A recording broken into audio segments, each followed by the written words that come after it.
I invite every person, I invite every woman here, every non-Muslim woman here, to stand to the side when we leave here and talk to a Muslim lady. I mean, now, let's not ask Barbara Walters about how Muslim women feel.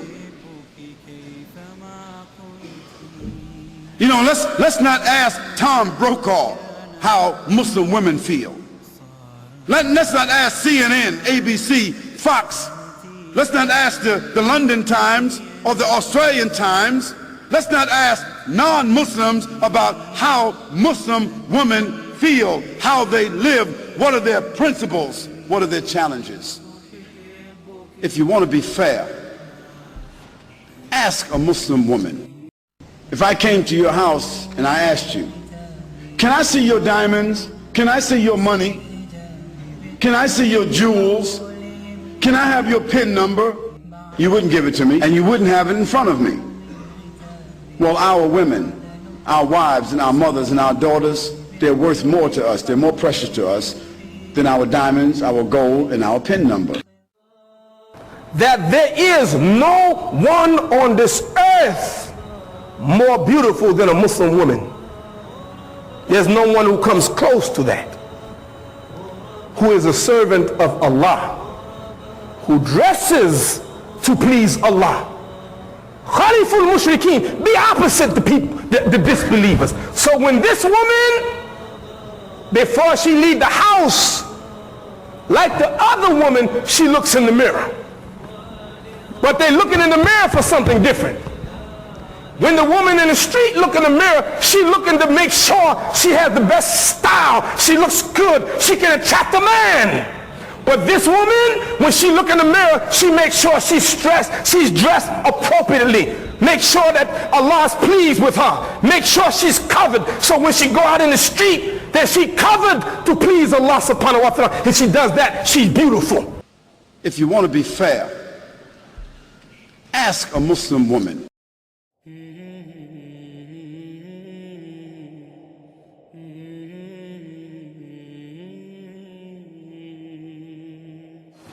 Why should women who want to wear a veil, why should this have been such a source of aggravation today? Why is that? I don't understand it.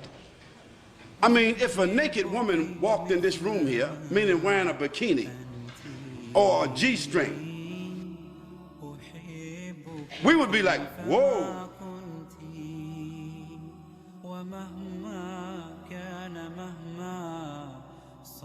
But we couldn't say anything because it is accepted in the society for a woman to wear this in public. Now that we can't make a judgment call because according to legislation, the naturalists have a right. There's a man that was running across the whole UK for 3 months. Can you imagine that? 3 months with nothing but a hat and a pair of boots on. And for 3 months, nobody could say anything about it.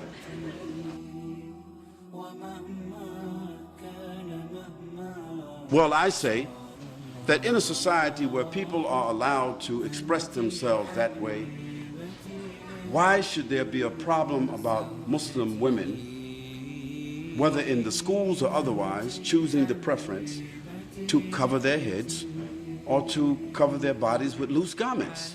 Why should there be such an uproar?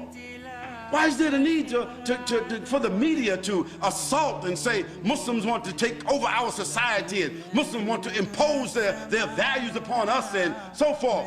But I want to remind them that until 15 or 20 years ago, the nuns in the church, in the Catholic Church, they had to wear it. Is it right or wrong? And just recently, the Catholic Church has relaxed the uniform codes of the nuns where they can show a little cleavage. Well, that's their right. We can't say anything about that. But when I went to church, to the Catholic Church, when I was 17 years old, all the nuns were looking like the sisters are looking today. So society has changed, but why should our values have to change? Those Muslim ladies who want to wear the full scarf, and want to wear loose clothing, they're doing so because God said so, not because their husband said so, not because they're Arabs or Indonesians or Malaysians or Africans.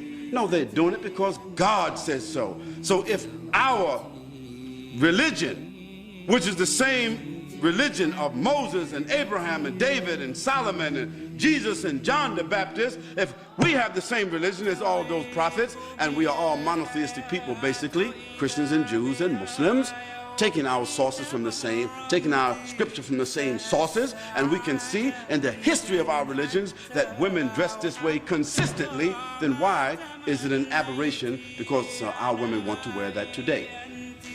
What do they want our women to do? Do they want our women to take off their head scarves and all put on G-strings?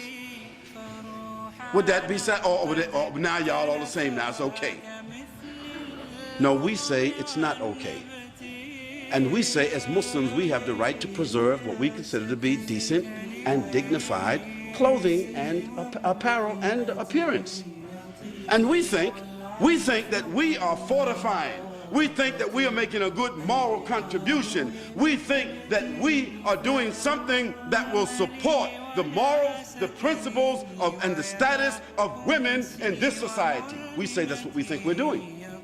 And do we have the constitutional right to make what we consider to be a moral contribution to the fiber of this society based upon our religion? Of course we do. And we don't have to apologize. And if somebody wants to know, if we are unable to explain, we do not have to explain. But what we should do is, the people of the media, or the people of government who feel that they don't understand what's going on, we should send them to people who are qualified to expound upon this issue in a dignified, educated way, so that people would not think somehow or another that all these women who are wearing these scarves got an AK-47 underneath their scarves, or they got a bomb, they coming inside somewhere with a bomb. You know, stereotypes. But the issue is, we Muslims, the Muslim ladies in particular, you do not have to explain to anybody why you are dressed the way you are dressing. Just like others who are undressed do not have to explain to anybody why they are undressed.